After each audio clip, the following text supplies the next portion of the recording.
Amén. La palabra del Señor dice de la siguiente manera: por tanto, amados míos, huyan de la idolatría. Les hablo como a sabios. Juzguen ustedes lo que digo. La copa de bendición que bendecimos no es la participación en la sangre de Cristo. El pan que partimos no es la participación en el cuerpo de Cristo. Puesto que el pan es uno, nosotros que somos muchos somos un cuerpo, porque todos participamos de aquel mismo pan. Consideren al pueblo de Israel: los que comen los sacrificios no participan del altar. ¿Qué quiero decir entonces? ¿Que lo sacrificado a los ídolos es algo? ¿O que un ídolo es algo? No, sino que digo que los gentiles lo sacrifican a los demonios y no a Dios. No quiero que ustedes sean partícipes con los demonios. Ustedes no pueden beber la copa del Señor y la copa de los demonios. No pueden participar de la mesa del Señor y de la mesa de los demonios. ¿O provocaremos a celos al Señor? ¿Somos acaso más fuertes que Él? Todo es lícito, pero no todo es de provecho. Todo es lícito, pero no todo edifica. Nadie busque su propio bien, sino el de su prójimo. Coman de todo lo que se vende en la carnicería sin preguntar nada por motivos de conciencia. Amén, aleluya, gloria a Dios. Porque del Señor es de la tierra y todo lo que en ella hay. Si algún incrédulo los invita y quieren ir, coman de todo lo que se les ponga delante sin preguntar nada por motivos de conciencia. Pero si alguien les dice: esto ha sido sacrificado a los ídolos, no lo coman, por causa del que se los dijo y por motivos de conciencia. Porque del Señor es la tierra y todo lo que en ella hay. Quiero decir, no la conciencia de ustedes, sino la del otro. Pues ¿por qué debe ser juzgada mi libertad por la conciencia ajena? Si participo con agradecimiento, ¿por qué he de ser censurado a causa de aquello por la cual doy gracias? Entonces, ya sea que coman, que beban o que hagan cualquier otra cosa, háganlo todo para la gloria de Dios. Ese versículo es sumamente importante. No sean motivo de tropiezo ni a judíos, ni a griegos, ni a la iglesia de Dios. Así como también yo procuro agradar a todos en todo, no buscando mi propio beneficio, sino el de muchos para que sean salvos. Sean imitadores de mí, como también yo lo soy de Cristo. Amén. Esa es la palabra del Señor. Ahora sí se puede sentar.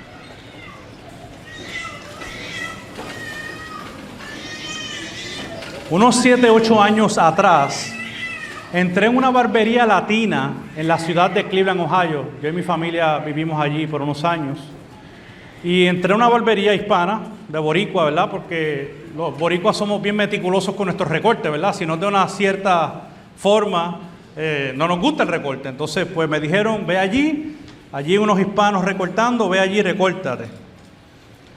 Pues cuando me tocó el turno de recortarme, ya estando sentado allí en la silla, uno de los empleados prende el televisor, prende el gran equipo de música que tiene y comienzan a poner unas imágenes y una música que simplemente lo que puedo decir es que degradaba a la mujer. Una cosa que fue bien incómodo para mí esa situación, y estaba ya en mi recorte, donde me hacía ya complicado salir a mitad de recorte. Obviamente no está más de decir que yo estaba loco de salir de ese lugar por lo incómodo que fue esa situación. Que esa fue la primera y la última vez que volví a esa barbería, aunque fueran puertorriqueños. Conseguí otra. De hecho, a partir de eso mi esposa comenzó a recortarme. Ella tiene un barbero dentro de ella. Ahora bien, porque usted preguntará: ¿por qué usted nos dice esto, pastor?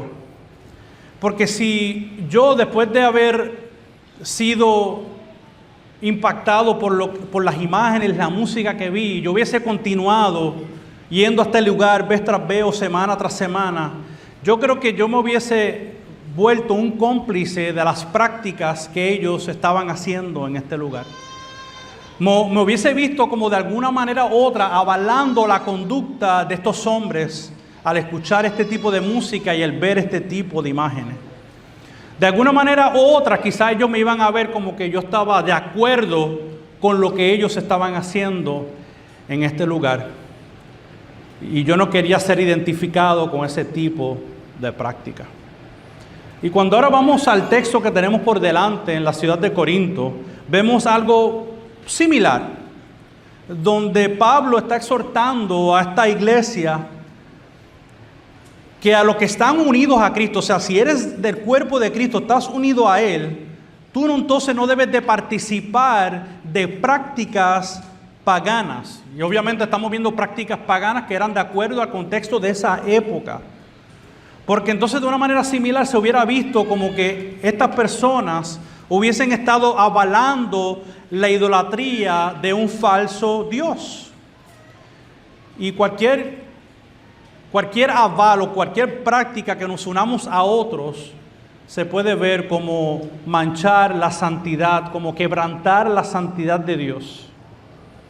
Por esta razón es que yo en esta mañana he puesto el título del sermón: Nuestra unión con el cuerpo de Cristo y el testimonio del Evangelio. Sin embargo, antes de entrar de lleno en este texto, la semana pasada el pastor Félix expuso la primera porción del capítulo 10, donde nos mostró donde Pablo advirtió a la iglesia de no abusar de la libertad que Cristo les había otorgado. Obviamente oramos, ¿verdad?, de no abusar, de no usar la gracia como libertinaje, ya que estuvo bien claro el ejemplo que vimos allí con la historia de Israel en esos primeros versículos del 1 al 13, que a pesar que Dios salvó al pueblo de Egipto, lo salvó de sus enemigos, de sus opresores, y a pesar de que Dios en el desierto le proveyó todo lo que ellos necesitaban, les proveyó agua de la roca, les proveyó el maná que descendía desde el cielo. O sea, básicamente es como que si Dios le hubiese puesto la comida en la boca a esta gente. Con todo y eso, Dios no se agradó de ellos por su corazón de codicia. Y vimos entonces cómo ese pecado de codicia los llevó a la idolatría. La pregunta es ¿por qué? Porque la idolatría es buscar nuestro propio beneficio, buscar nuestro propio deleite, buscar satisfacción en aquello que no es el Dios de los cielos y el Dios de la tierra. Y ellos lo que buscaron fue alimentar sus propios deseos pecaminosos. So que a base de ese contexto y a base de lo que hemos comenzado desde el versículo 8, que termina ahora en este capítulo 11:1, es la advertencia de que como creyentes no podemos corromper la libertad que Dios nos ha otorgado por medio de Cristo. Hay una libertad, cierto, pero todo tiene unos límites dentro de la palabra del Señor. So que a través de ese contexto Él lo viene arrastrando, lo que vamos a ver ahora a partir del versículo 14. Y he dividido este pasaje en dos porciones y es básicamente como está en la Biblia de las Américas, no porque me copié de ahí, ¿verdad? Pero porque a la larga dije, pues esa estructura parece que está bien, vamos a dejarla así. So que vamos a ver primeramente los versículos del 14 al 22, que he titulado ¿A quién estamos unidos? ¿A quién estamos unidos?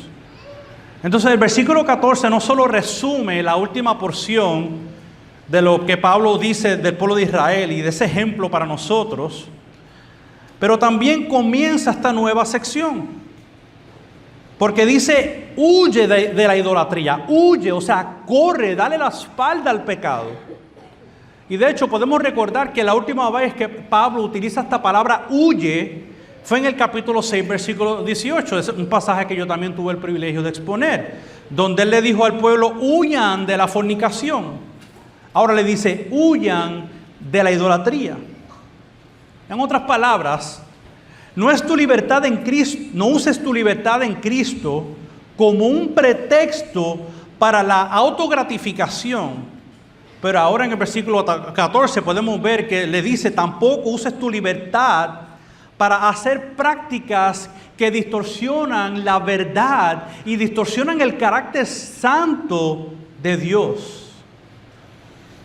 Además que podemos ver que ya en el versículo 15 el apóstol entonces como que le vira la tortilla a la iglesia en Corinto y usa este lenguaje a la cual ellos también han adaptado, el lenguaje del intelectualismo, de la sabiduría según el mundo. Es como si él en otras palabras le estuviera diciendo, bueno, si ustedes dicen que son sabios, pues entonces juzguen las cosas que les digo. Es decir, juzguen lo que yo estoy escribiendo en esta carta. Pero es obvio que la sabiduría en Corinto provenía más de la cultura. Pedro, ¿te gusta eso, verdad? Cuando digo eso, ¿dónde está Pedro? Están acudiendo más a la cultura que a acudir a lo que la misma palabra de Dios dice. Por eso es que le hace este llamado. Por lo que entonces podemos ver que Pablo comienza hablando de un tema sumamente importante. Y es que él habla del creyente que participa de la cena del Señor, los elementos de la cena del Señor por un lado, pero a la misma vez participa de la mesa de los ídolos por otro. Déjeme explicarlo. En la cena del Señor estamos haciendo una declaración visible de la obra de Cristo por nosotros. Es lo que nosotros confesamos como iglesia. Es lo que nosotros hacemos cuando participamos de la cena. En la copa estamos recordando todas las bendiciones que Dios nos ha otorgado en Cristo. Nuestra justificación, nuestra santificación, nuestra glorificación. Estamos proclamando lo que la sangre de Cristo ha hecho por medio de su obra. Y entonces en el pan estamos viendo la unión que tenemos todos en el cuerpo como una familia espiritual. Estamos unidos. Así como el pan es una sola pieza, el cuerpo de la iglesia de Cristo es un solo ente, una sola identidad. Y por esta razón es que todos aquellos que participan de este acto de la Santa Cena son aquellas personas que se han arrepentido de sus pecados, que tienen fe en la obra de Cristo y que han hecho una profesión visible mediante el bautismo, cosa que siempre reiteramos mensualmente cuando tomamos los elementos. ¿Por qué? Porque así como la circuncisión era la señal del antiguo pacto en el tiempo de Israel, para ser parte de ese pueblo, la circuncisión había que hacerse para identificarse, yo pertenezco a esta gente. Asimismo el bautismo, ahora en la época del nuevo pacto, es la señal de ese pacto que Cristo ha inaugurado, indicando de una persona que ha salido de las tinieblas a su luz admirable. El bautismo, en otras palabras, es ese pasaporte de entrada visible de un acto invisible que ocurre en la conversión del alma. Otra vez, cuando salimos de las tinieblas a la luz. Y la iglesia, para usarlo de una manera ilustrativa, la iglesia es básicamente esa embajada del rey que representa el reino de Dios. El reino es todo su poderío donde Él gobierna. La embajada simplemente es una expresión local del reino de Dios. Ahora bien, ¿por qué digo todo esto? Porque ahora podemos ver que así como la Pascua era la cena de aquellos que eran parte del pueblo de Israel, que eran beneficiarios de la gracia de Dios que le dio a ellos como pueblo, ahora la Santa Cena es la cena del nuevo pacto, de aquellos que hemos sido comprados y sellados por Cristo para mostrarle a un mundo perdido por medio de esta ceremonia lo que Él ha hecho en nosotros. Es una manera de visible de ver, mira este pan, mira este jugo que nosotros participamos, es la obra de Cristo que nos ha hecho un solo cuerpo. Somos una familia espiritual. Y por esa razón es que solo los creyentes pueden participar de la cena. Pero después de haber dicho esto y poder clarificar este asunto de la cena, a partir de esto y con esto en mente, es que entonces Pablo está tratando de responder una pregunta que alguien trajo en la iglesia en Corinto. Y aunque la pregunta no está plasmada, nos las pudiéramos imaginar por los detalles de la respuesta que él da. Pudiera ser algo como esto. ¿Qué hacemos con aquellos que se están identificando con los ídolos, pero a la misma vez se están identificando con Cristo? Una pregunta similar a esa. Y es aquí entonces donde nosotros vemos lo que Pablo está diciendo. Esto parece ser una dicotomía con lo que Cristo ha hecho en un creyente. Porque en el capítulo 8 tocamos el tema de la carne sacrificada a los ídolos. Y eso lo veremos nuevamente a partir del versículo 22. Pero ahora el tema no es solamente la carne per se o la carne en sí, sino de aquellos que también están participando de las ceremonias que se llevan a cabo antes de comerse esa carne. Son sacrificios paganos que se hacían en un templo, literalmente en Corinto, antes de sentarse a la mesa a comer. Y Pablo contesta en el versículo 18 dando una ilustración o una analogía con el pueblo de Israel para compararlo con estos sacrificios paganos. Él dice: consideren al pueblo de Israel, los que comen los sacrificios no participan del altar. ¿Ve? Le está diciendo, aquellos que hacen estas ceremonias, entonces comen de esa carne. Que aquí Pablo está aludiendo al sistema sacrificial en el templo en Jerusalén, en Israel. Los sacerdotes mataban los sacrificios, ofrecían la grasa al Señor, y lo que sobraba de esa grasa, los sacerdotes tenían autorización de parte de Dios de alimentarse de esa carne. Era la manera que ellos se sostenían, era la manera que ellos vivían y comían. De igual manera, Pablo está diciendo, estas personas sacrifican y participan de estos actos ceremoniales a dioses paganos, y ustedes están siendo copartícipes con ellos. Sin embargo, aunque el apóstol vuelve a reiterar en el versículo 19 que él sabe que los ídolos no existen, o sea, que no tienen ningún poderío, son fabricación humana, y que la carne ofrecida al ídolo no debe de ser un issue, no debe de haber problema. Pero el punto es, lo que él quiere decir ahora específicamente en este punto, él dice, es que no está bien que los creyentes se hagan partícipes de ceremonias a falsos dioses. Eso no está bien. Porque como le dije al principio, con mi experiencia en la barbería, se vería como que están avalando y quizás a la vez aceptando que esa actitud o esa respuesta pudiera ser buena. Pero amados, un cristiano genuino no puede ser partícipe de este tipo de actividad si está unido a Cristo. Porque no puede estar unido a Cristo y participar de la mesa de los demonios a la misma vez. Es como si Pablo estuviese diciendo, o te identificas con el demonio o te identificas con Dios. But you can't have it both ways. No puedes tenerlo de las dos vías, no puedes hacerlo de las dos maneras. No puedes estar en los dos bandos. En la cena del Señor se está demostrando que eres parte de los beneficios de Cristo por su obra, que entonces te hace parte de su cuerpo. Por eso es que Pablo entonces argumenta en el versículo 22, ¿provocaremos a celos a Dios? ¿Somos acaso nosotros más fuertes que Él? ¿Estamos coqueteando con el pecado?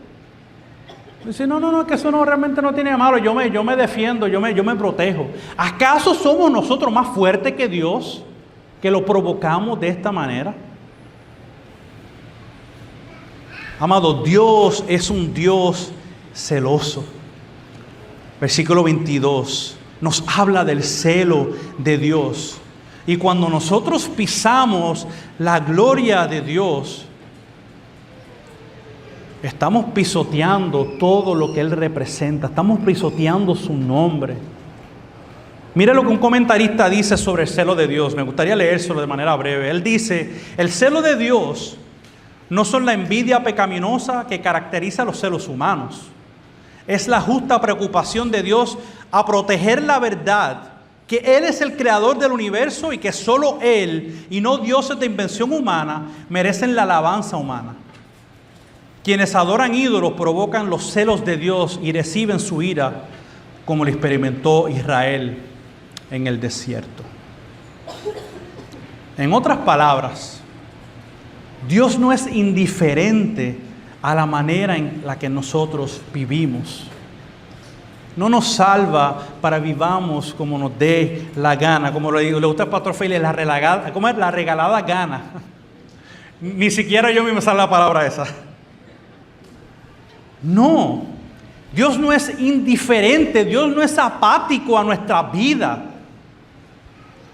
Dios no nos ha dado la libertad para usarla de una manera que distorsiona su verdad y su carácter santo. Si eso es lo que nosotros pensamos de la gracia, pobrecitos de nosotros, porque no hemos entendido el carácter santo, inmutable de Dios que no cambia. Dios es compasivo y lento para la ira, pero si abusamos de su gracia, el celo por su nombre hará que su ira caiga sobre nosotros. Sí, sobre nosotros, lo escuchó bien. Ninguno estamos exentos si estamos jugando con Dios.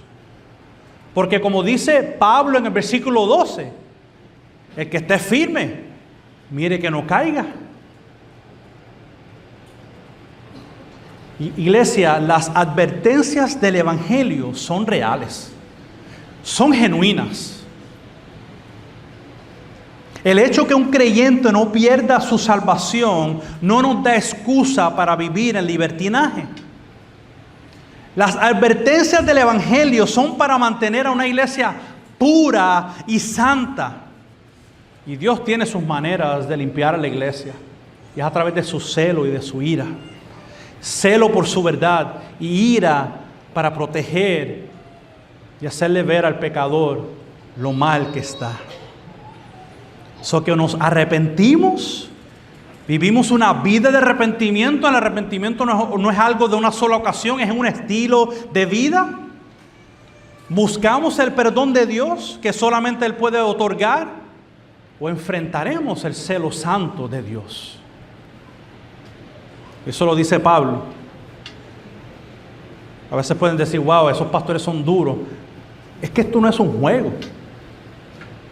Esto está en juego la eternidad. Está en juego nuestra salvación. Por lo tanto, querido creyente cristiano, ¿qué estás haciendo cuando otros no te ven? ¿A qué lugares estás visitando que no agradan a Dios? ¿Dónde te estás sentando a la mesa que estás participando de idolatría? No a una imagen, no a una estatua, pero a prácticas que ciertamente no agradan a Dios y son pecaminosas.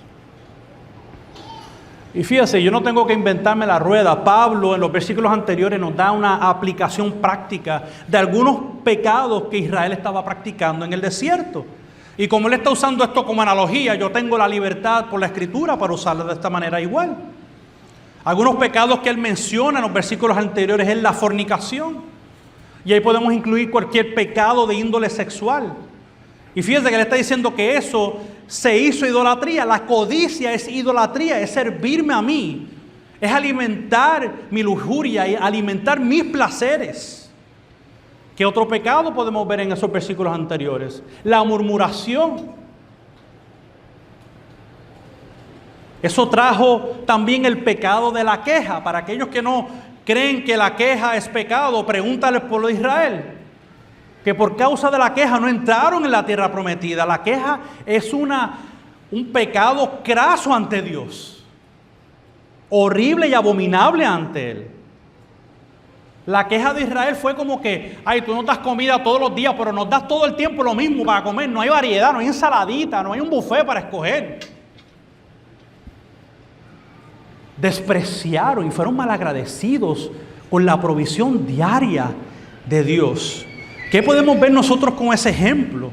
Ahí vemos la insatisfacción, vemos el orgullo porque creemos que merecemos algo más de lo que ya Él nos ha dado por su mano soberana, por su mano bondadosa. Así como Israel, nosotros también podemos venir con demandas ante Dios. Demandamos. Y queremos que la vida cristiana sea una vida fácil. Sea una vida fácil. Y qué fácil pudiéramos usar el pretexto de la libertad para conseguir lo que yo quiera. O para usar a Dios como si fuera la lámpara de Aladino.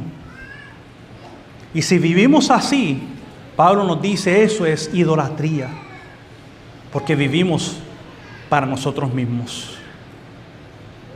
Mientras tanto, si esa es la manera en que estamos viviendo, Pablo está diciendo, estás provocando a Dios. Estás provocando el celo.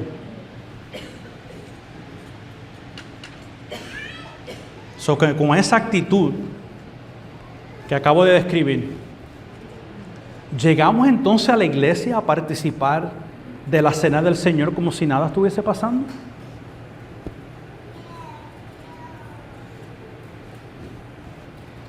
Porque si distorsionamos la libertad por nuestro propio beneficio, podemos a la larga terminar justificando nuestro pecado a nombre del conocimiento, porque nos creemos más sabios, porque yo creo que yo sé más. Porque como Dios me ha dado libertad y gracia, yo puedo excederme 2 o 3 pasitos adicionales. La línea está ahí, pero no hay problema, porque realmente Él es un Dios misericordioso y de gracia. Mientras tanto, pisoteamos su santidad y provocamos a celos a Dios. ¿Y sabe algo? Cuando nosotros pasamos esa línea, que esa línea es la palabra de Dios, no es la invención de hombres, es la palabra de Dios, es el estándar de Dios. Poco a poco, con cada paso que pisamos, acallamos nuestras conciencias. Acallamos esa voz interna que el Espíritu usa para decirnos, hey, no te excedas, hey, detente, ¿qué estás haciendo? Y el Espíritu está ahí, vuelve a mí, vuelve a mí, vuelve a mí. Pero eso es lo que hace la sabiduría humana. Nos cree mejor que Dios y nos hace creer mejor que otros. Y rechazamos la palabra, rechazamos el consejo. Amada iglesia, que Dios nos libre y nos llame a la santidad. Dejemos de jugar con Dios. Estamos bastante creciditos nosotros para estar jugando juegos. Y sobre todo cuando hablamos y decimos que conocemos la palabra, ¿de qué te sirve la palabra si no vives como Dios pide que tú vivas? Su tolerancia no durará para siempre. Dios es ciertamente amor, y porque Él es amor, también es un Dios celoso por su nombre, por su santidad. Y Él va a manifestar su ira si nosotros aplastamos su nombre. Que como bien nos recuerda Pablo en esta carta, ¿te crees sabio? Pues si te crees sabio porque conoces un poco de teología, puede ser que este tipo de teología, con esta práctica que no agrada a Dios, nos pueda llevar al infierno. Directo al infierno. De hecho, aquel que conoce el Evangelio y lo rechaza, tiene teología. Pero el Evangelio no solamente son buenas noticias, ahí la parte de las malas noticias. Tú rechazas las buenas noticias y tú serás condenado por la eternidad. Hay un conocimiento, pero sin un obrar, sin una actitud de fe, Dios demanda una respuesta. Yo creo que en nuestra oración en esta tarde ya, es que le pidamos al Padre, Señor, que caiga tu temor reverente sobre nosotros. Padre, que realmente te amemos de corazón y que no te amemos simplemente de palabras, que te amemos de hecho. Que el Señor nos ayude a cada uno de nosotros a no jugar con su santidad. Segunda sección, versículos 23 al 11:1, que he titulado Buscando el bien del otro para la gloria de Dios. Ahora bien, se pueden recordar que estuvimos en el capítulo 6, yo expliqué esta expresión de que todas las cosas son lícitas, y dije ahí que esto era una creencia cultural en Corinto, que ellos creían más en los asuntos espirituales que los asuntos que tenían que ver con el cuerpo, y como lo más importante era lo espiritual, pero realmente es como ellos dijeran, haz como tú quieras, todo está bien, vive de la manera que tú quieras, al fin todo lo que importa es el espíritu. Y yo me acuerdo una vez, cuando yo niño, mi padre siempre le decía a los hermanos en la iglesia, no todo es espíritu. Me recuerdo esa frase. Pero ellos decían, todo es espíritu, nada del cuerpo. Pues Pablo nuevamente usa la frase para traer el argumento de esta sección, donde dice, todo es lícito, pero no todo me conviene. Todo es lícito, pero no todo edifica. Entonces, cuando vemos el argumento de Pablo, yo creo que nosotros pudiéramos decir verdaderamente que no todo es lícito, que no todo es permitido. Aquí simplemente él está como que confrontando la filosofía de Corinto y diciéndole que este tipo de creencia no va en acorde con el carácter santo de Dios, no va en acorde con la palabra y la ley de Dios. Porque en el versículo 24 está claro que el creyente no debe vivir buscando su propio bien, sino el de su prójimo. Por lo que ahora el argumento vuelve a dirigirse al creyente con una conciencia fuerte. Se recuerda, lo vimos en el capítulo 8, donde se hablaba de la conciencia del débil, la conciencia del fuerte. Allí se tocó el asunto y el tema de la carne sacrificada a los ídolos. Y Pablo dijo, no hay ningún problema en comer carne sacrificada a ídolos, que es aparte a lo que estamos hablando hoy. Pero obviamente está llamando al de conciencia fuerte, que ame a su hermano, a su hermana, y por bien del alma de esa persona, pues mira, no participes. Ámalo. Pero ahora el asunto cambia un poquito. Ya el asunto no tiene que ver tanto con la carne. Ahora es... El tema ahora se envuelve con la carne que se compra en la carnicería y cuando un incrédulo invita a un creyente a comer, como que allá ahora hay una aplicación un poco más práctica de lo que él viene enseñando. Y en esta porción podemos ver que el apóstol le dice a los corintios, a la iglesia en Corinto, que pueden hacer una de tres cosas en este tipo de práctica. Y vamos a leerla en el versículo 25, donde vemos lo primero que les manda hacer. Dice, coman de todo lo que se venda en la carnicería sin preguntar nada por motivos de conciencia. Y después dice el versículo 26, porque del Señor es la tierra y todo lo que hay en ella. Es decir, si tú comes lo que tú compres, no te dijeron nada, todo está bien, come tranquilo, no pasa nada. A Dios le pertenece todo, los ídolos no existen. Los falsos dioses no existen. Quien crea esa carne fue Dios. Mira para adelante, todo está bien. Vamos a lo segundo que le dice, versículo 27. Si un incrédulo los invita y quieren ir, y cuando dice quieren ir, véase que es alguien invitando a un creyente, ¿verdad? Quizás a su casa o a un lugar a comer juntos. Dice, coman de todo lo que se les ponga delante sin preguntar nada por motivos de conciencia. Aquí similar al primer paso, solo que ahora lo invitan.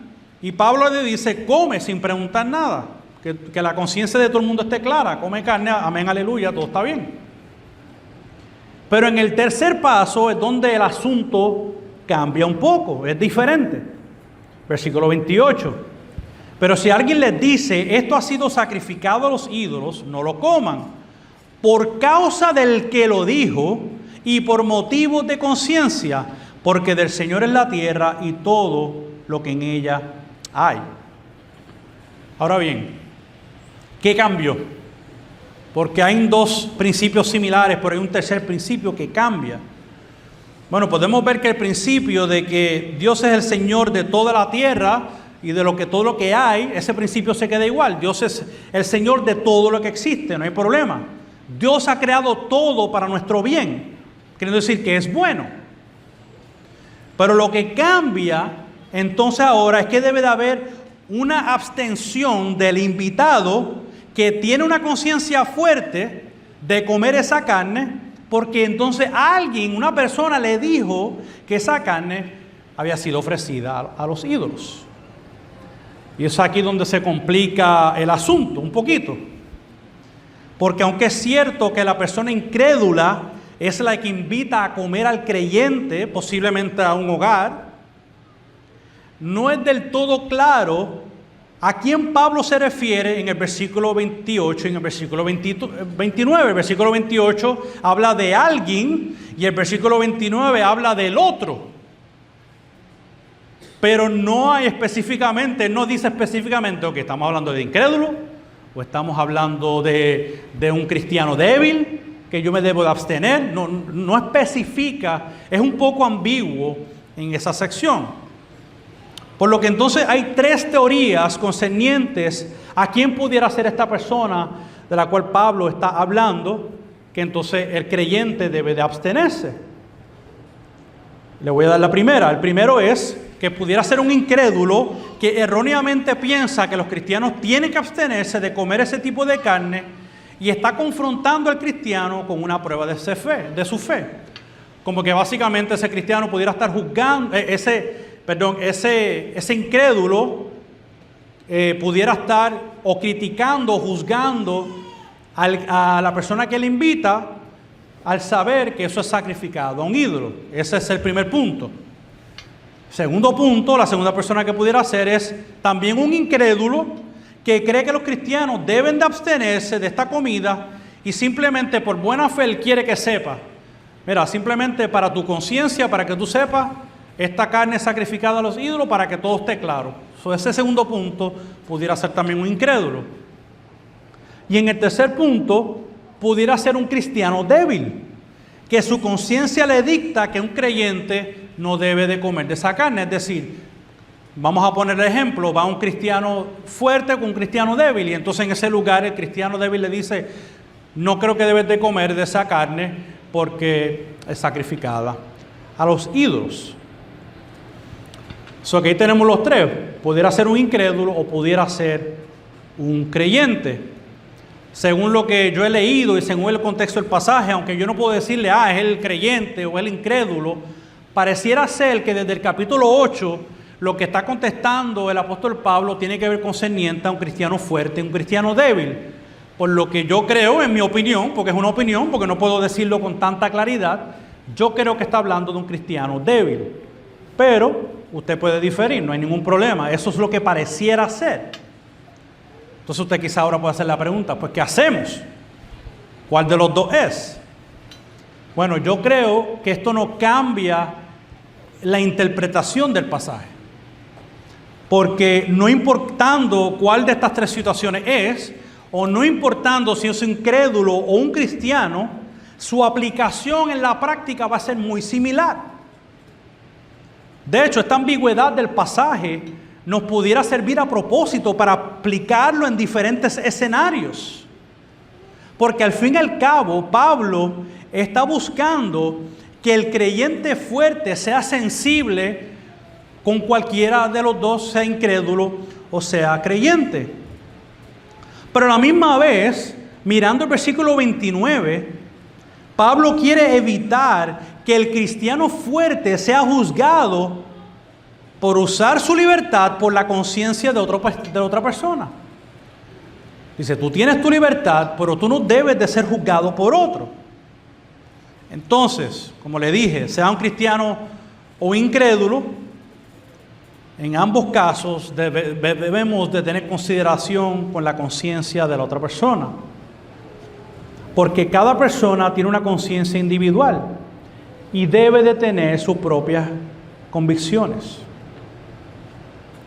Sin embargo, interesantemente, en el versículo 30, podemos ver de ahí que sin otra circunstancia, el cristiano fuerte hubiese decidido comer de esa carne, lo pudo haber hecho sin problemas. Porque él dice, ¿por qué un cristiano debe ser censurado? por la conciencia de otro, si lo hace con agradecimiento. Y fíjense que esa es la actitud que Dios quiere que tengamos cuando participamos de cualquier evento, aunque nuestra conciencia sea diferente a un hermano o una hermana, que lo hagamos con agradecimiento. Sin embargo, un cristiano débil o un cristiano incrédulo no puede censurar o prohibir a un hermano fuerte a no participar de lo que su conciencia le dicta que está bien o está mal. Pero entonces aquí el punto, que no tenemos que ser censurados, pero nosotros como creyentes, los que somos y decimos que somos fuertes, por amor, deberíamos entonces abstenernos por la conciencia de mi hermano o por la conciencia de aquel que pudiera ser un incrédulo. No me pueden censurar, no me pueden prohibir, pero Dios está diciendo, no te deberían de censurar. Debes de abstenerse por amor a la otra persona. Por lo tanto, cuando llegamos al versículo 31, podemos ver la motivación que debemos tener al obedecer la palabra de Dios. 31 dice, sea que coman, o sea que beban, o que hagan cualquier otra cosa, lo hagan todo ¿para qué? Para la gloria de Dios.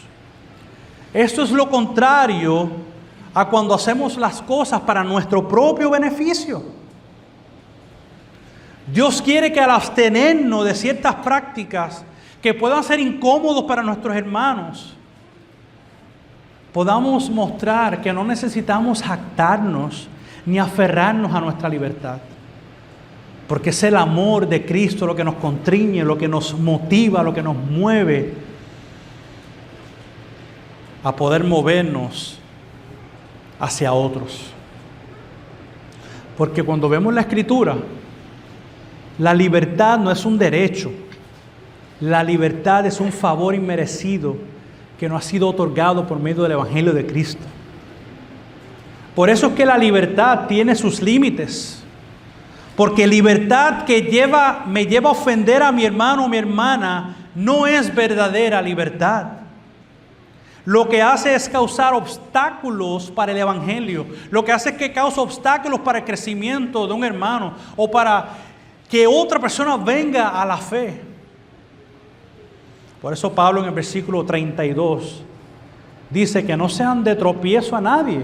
Y ahí incluye a todo el mundo, ni a judíos, ni a gentiles, ni a la iglesia de Dios. Y entonces vemos en los versículos 33 al 11:1, donde él usa su propia vida. Ahora él se usa a él mismo como ejemplo para la iglesia. Dice en el 33, así también como yo procuro agradar a todos en todo, no buscando mi propio beneficio, sino el de muchos, de otros, para que sean salvos. Y termina el 1, sean imitadores de mí, como yo, de Cristo. Yo, un hombre que ha sido libertado de mis cadenas de mi opresión, que tengo libertad, he decidido para amar a otros y no ser causa de tropiezo al Evangelio, ceder mis derechos, ceder mis libertades. Pero déjeme aclarar un asunto que Pablo no está diciendo aquí, por si acaso. El apóstol no está diciendo que está agradando a los hombres para ganar su favor, sino que agrada a los hombres en el sentido de que es sensible a sus conciencias y a sus diferencias, cualquiera que esas puedan ser, para que de esta manera él pueda predicar el Evangelio y muchos puedan salvarse. So que, amados, el fin de nuestra vida cristiana primeramente es para la gloria de Dios. ¿Y cómo se ve eso? En el amor por nuestros hermanos, en el amor por los perdidos, para no ser de impedimento para el Evangelio. Entonces, hermanos y hermanas, en esta tarde, ¿qué práctica pueda estar haciendo yo al frente de mis hermanos que pueda ser de tropiezo para su edificación y su crecimiento? ¿Qué diferencia puedo tener yo con mi hermano o mi hermana que yo necesito transmitir mi punto para tener la razón? No, es que es así, se acabó y no hay más break. Porque si esa es mi actitud, no estoy viviendo en amor. Estaría viviendo para mi propio beneficio. Y otra vez, eso es lo que Pablo dice: huyan de la idolatría. Cuando vivimos para nosotros y para nuestras preferencias, eso es idolatría. Yo no sé cómo más llamarle, eso es lo que le llama a él. Además, no solamente eso, ¿cómo yo estoy aplicando el conocimiento que Dios me ha dado en la palabra? ¿Lo utilizo para mostrarle a los demás lo mucho que yo sé? ¿O realmente ese conocimiento me está llevando a buscar a Dios? Me está llevando a buscar su rostro, su presencia en mi vida, en mi día a día con mis hermanos, en mis prácticas, en vencer las tentaciones que pueden acecharme. Porque Dios nos dejó su palabra para amarlo, para buscarlo. Pero si la palabra no está produciendo ese efecto en nosotros, querido amigo, hermano, cambia el approach, cambia la dirección. Dile al Señor: Señor, yo no te quiero conocer solamente de oídas. Yo quiero, como dijo Job, verte realmente como tú eres. No de oídas nada más, no de lectura nada más, sino de manera experiencial, una manera viva, que se vea en nuestras vidas. Nosotros no estamos en contra de la experiencia, es que han habido unos bandos donde hay extremos en la experiencia, pero nosotros necesitamos experimentar a Dios genuinamente, realmente, para que esa verdad quede impregnada en nuestras mentes y nuestros corazones. Porque de lo contrario nos engañamos a nosotros mismos. Necesitamos usar el conocimiento para que quede plasmado de una manera profunda, para que ese conocimiento mate nuestra arrogancia y nuestro orgullo, para que nos aplaste, para, como dijo el salmista, somos solamente polvo. O yo me creo más que el polvo. Hermanos, si no utilizamos el conocimiento de Dios apropiadamente, provocamos a celos a Dios. Porque aún el conocimiento es una navaja de doble filo. Aún el conocimiento se puede volver idolatría. ¿Acaso no es solo lo que hace el pecado? Toma lo bueno y lo distorsiona. ¿Acaso no es el día a día de nosotros cómo utilizar la sabiduría para lo que Dios nos dio, utilizarlo bien y no utilizarlo mal? Esa es la verdadera sabiduría. Y yo estoy convencido,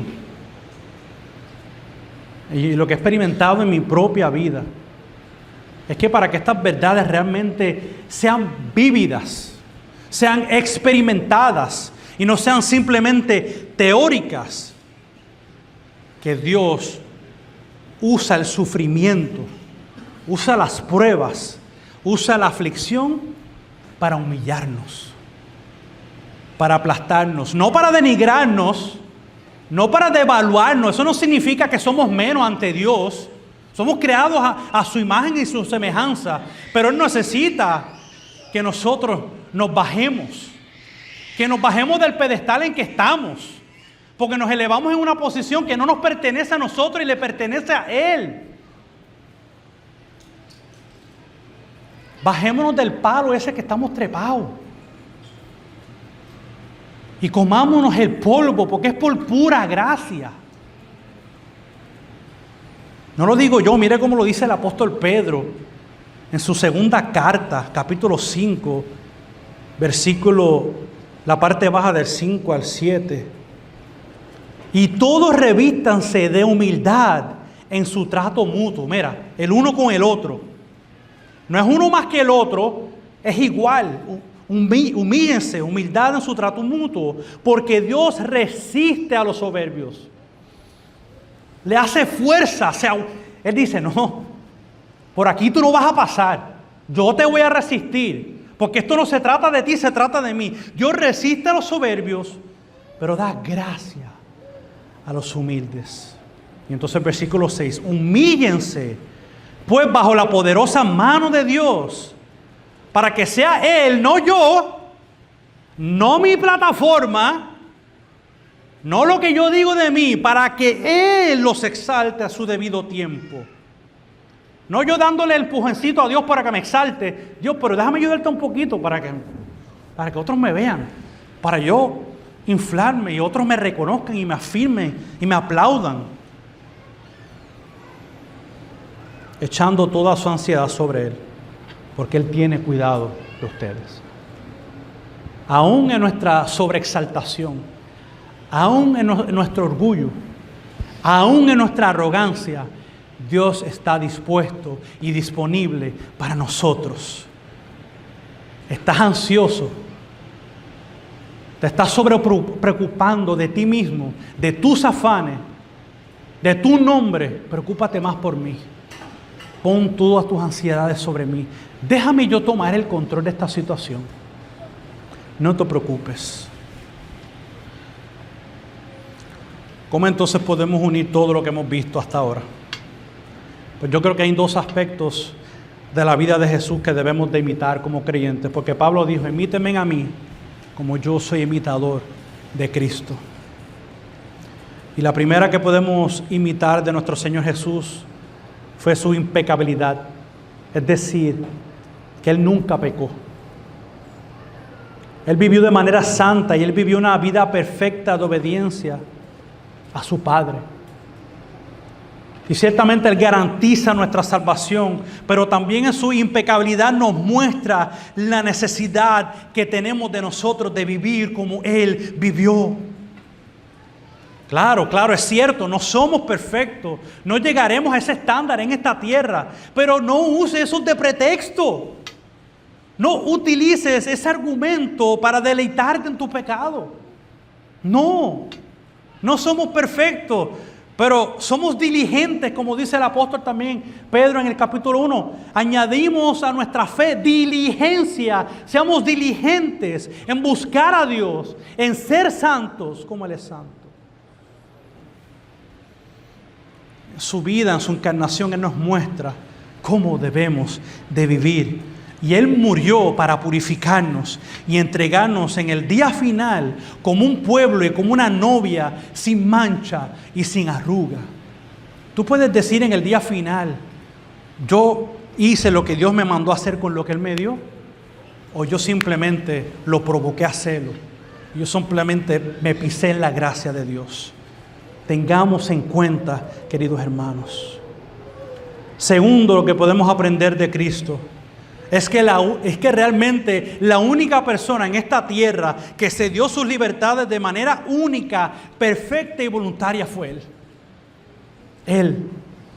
Al encarnarse, Él tomaría nuestro lugar y mostraría que las libertades en esta tierra no es lo más importante, porque si hubiese sido así, Él no se hubiese encarnado. Y Él se restringió, se despojó de sus libertades por amor.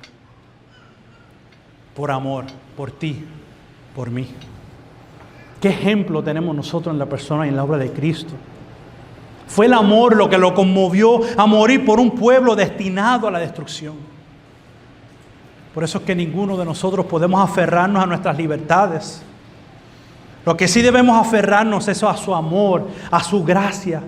Ese es el motivador para poner a otros primeros antes que a nuestras propias preferencias. Tanto a creyentes como no a creyentes. Esto es lo que yo quiero decir entonces, que no hay lugar para la arrogancia espiritual. No hay razón para coquetear con el pecado y provocar a Dios. Porque cuando pisamos su santidad, pisamos su cruz. Y si pisamos su cruz, el pecador no quedará sin castigo y sin juicio. Por lo tanto, hermanos, es que esté firme, mire que no caiga. Pero el que no esté firme, aférrate a Cristo, aférrate al Señor. Aférrate como hace un niño cuando agarra la mano de su mano su padre. O sea que cuando ese bebé agarra y usted dice, ¡wow! Suéltame. Es como que naturalmente el bebé viene con un grip, viene con, ¿verdad? Con una fuerza que usted dice, ¿de dónde salió esto? Aférrate como hace un niño a su madre y a su padre. Aférrate de la cruz de Cristo. Su amor es suficiente para satisfacer los deseos más profundos de tu corazón. No es el pecado. Necesitas un Dios eterno para que te satisfaga tu alma, que es eterna. El pecado solo es una gratificación falsa, temporal, que nos engaña para que quitemos nuestra mirada y nuestro enfoque de Cristo, nuestro Salvador. Pero si estamos unidos a su cuerpo, si estamos unidos a su iglesia, debemos de ser un testimonio real y vivo de su evangelio. Que acudamos al amor de Cristo para que cambie nuestros afectos. Y sea que bebamos o comamos, lo hagamos todo para la gloria de Dios. Una palabra final para mi amigo o amiga no creyente que estás entre nosotros. Yo te invito a que te unas a este cuerpo de creyentes imperfectos, pero que buscamos la perfección mediante la obra de Cristo. Si tú también te arrepientes de tu pecado, si tú también tienes fe en la obra del Señor por ti, tú también puedes unirte al cuerpo de Cristo. Tú también puedes participar de la cena del Señor junto con el cuerpo del Señor, que es su iglesia. Pero si rechazas esta invitación del Señor, lo único que dices es que caminas en tu arrogancia, caminas en tu propia sabiduría, y un día el celo santo del Señor te va a alcanzar. No lo provoques más. No provoques a celos al Señor, porque si no, merecerás el castigo eterno. Arrepiéntete, confía en Él. Oremos en esta tarde.